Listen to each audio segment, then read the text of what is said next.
இப்படி தண்ணியாக இந்த அளவுக்கு தண்ணியாக விட்டேன்னா தெரியுதா இந்த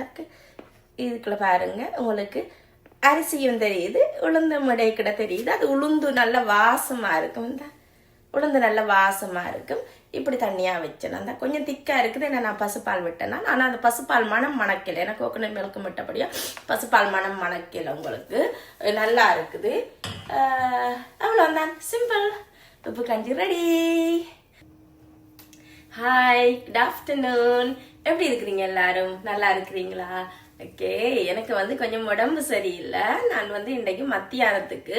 உப்பு கஞ்சி வச்சு சாப்பிடலாம்னு உப்பு கஞ்சி வச்சு கொண்டிருக்கிறேன் உப்பு கஞ்சி வந்து சில பேருக்கு தெரியாது இப்போ பழைய ஆட்களுக்கு தெரியும் சின்ன பிள்ளைகள் சில பேருக்கு உப்பு கஞ்சின்னா என்னன்னு தெரியாது அந்த உப்பு கஞ்சி எப்படி செய்யறதுன்னு தெரியாது சவைக்காண்டி அந்த உப்பு கஞ்சி வைக்கல ஒரு கசல்லுவாமன்னு யோசிச்சுனா உப்பு கஞ்சி வந்து வருத்தம் சுகம் இல்லாம தனிமன் இப்படி இருக்கிற டைம்ல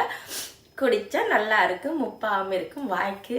இதமாவும் இருக்கும் பச்சை அரிசி இருக்கு தானே பொங்கல் பொங்குவோம் நாங்கள் அந்த பச்சை அரிசி நல்லா கழுவி போட்டு உளுந்து இருக்கு தானே ஒரு பொடி உளுந்து உங்களுக்கு தேவையான அளவில் நான் இப்போ வந்து சும்மா அரை கப்பில் தான் கஞ்சி காய்ச்சினான் உளுந்தை வந்து நல்ல கோல்டன் கலராக வர்ற அளவுக்கு வறுத்து போட்டு அந்த உளுந்தையும் பச்சை அரிசியையும் போட்டு கழுவி போட்டு நல்லா கொதிக்க வச்சு அவிய விட்டுட்டு நிறைய தண்ணி விட்டுட்டு அவிய விட்டுட்டு அவிஞ்சு கொண்டு வரைக்கல முதல்ல உப்பு போட்டு அரிசி அவிய லேட் ஆகும் அவிஞ்சு கொண்டு வந்த அப்புறம் அரைவாசி அதுக்கு பிறகுதான் உப்பு போடுறேன் நான் உப்பு போட்டுட்டு பிறகு வந்து தண்ணியாக இருக்கணும் ஏன்னா கஞ்சி தானே நீங்கள் கிள்ளி குடிக்கிறது தானே தண்ணியாக இருக்கணும் நான் வந்து இந்த கோகனட் மில்க் இருக்கு தானே இந்த கோகனட் மில்கில் கொஞ்சம் விட்டேன் நான் கொஞ்சம் விட்டுட்டு எனக்கு வந்து கொஞ்சம் இது விட்டா அந்த ஊரில் உடனே புளிஞ்சு விடுற பால் மாதிரி அப்படி டேஸ்ட் இருக்காது தானே கொஞ்சம் தண்ணியாக தானே இருக்கும் அப்போ இன்னும் கொஞ்சம் எனக்கு திக்காக வேணுமென்றதால பசுப்பாலிலையும்